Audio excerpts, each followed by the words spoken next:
சீதா பருவம் அடைந்த பின் அவளுக்கு மணமுடிக்க எண்ணினார் மன்னர்.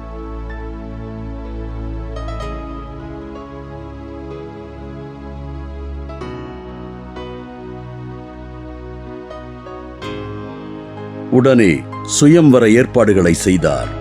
அழகிய சீதையை மணமுடிக்க பல நாடுகளில் இருந்து இளவரசர்கள் போட்டி போட்டுக் கொண்டு வந்தார்கள்.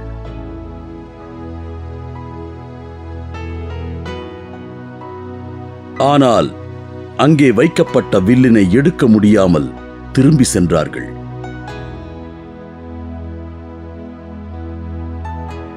அச்சமயம் விஸ்வாமித்திரர் தனது சீடர்களான ராமர் லட்சுமணருடன் மிதிலை நகரத்திற்கு வருகிறார். இளவரசர்கள் இருவரும் தசரத மன்னனின் புதல்வர்களாவார்கள். அவர்களைக் கண்ட ஜனக மன்னன் ஆனந்தம் கொண்டு வரவேற்றார். வாருங்கள் குருதேவா, வாருங்கள் இளவரசர்களே, தாங்கள் இங்கு வந்ததில் எனக்கு மிக்க மகிழ்ச்சி. மன்னா, இந்த சுயம்வரத்தில் ராமனும் கலந்து கொள்வான். அது எங்களுடைய பாக்கியம் பிரபு. ராமச்சந்திரா, வில்லை எடுப்பதற்கு முன் சிவபெருமானை தியானித்துக் கொள்.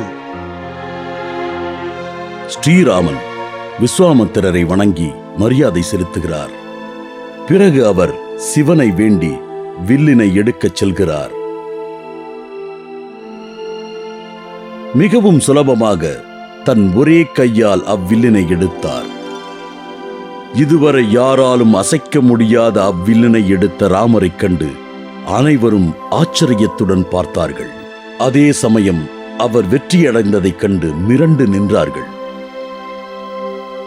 ராமனை முதன்முறையாக கண்ட சீதை அவர் அழகில் மயங்கி நிற்கிறாள்.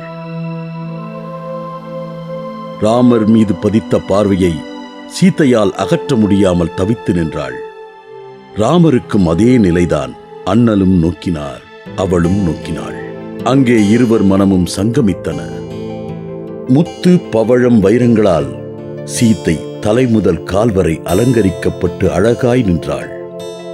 ஆனால் இவை அனைத்தும் அவளது அழகுக்கு ஈடாகவில்லை. இனி அடுத்து என்ன நடக்கப் போவது என்று அறியாமல் அனைவரும் திகைத்து நின்றனர். அடுத்து ராமர் நாணினை ஏற்ற வில்லினை வளைத்து உடைத்தெறிகிறார். இதைக் கண்ட அரங்கமே மகிழ்ச்சி வெள்ளத்தில் கரகோஷம் எழுப்பியது. மக்கள் அனைவரும் வாழ்த்துக்களை தெரிவித்தார்கள். ராமனை ஜனக மன்னன் அரவணைக்கிறார். ராமரோ விஸ்வாமித்திரரிடம் ஆசி பெறுகிறார். ராமர் வில்லை முறித்து விட்டார். அவர் வென்று சீதையின் கரம் பிடிக்கப் போகிறார். ஆஹா, அவர் உண்மையிலேயே மிகவும் சிறந்தவர். தசரதன் மிதிலைக்கு திரும்புகிறார். அங்கே ராம சீதையின் திருமணம் கோலாகலமாக நடைபெறுகிறது. நாடே ஆனந்த கடலில் மிதக்கின்றது.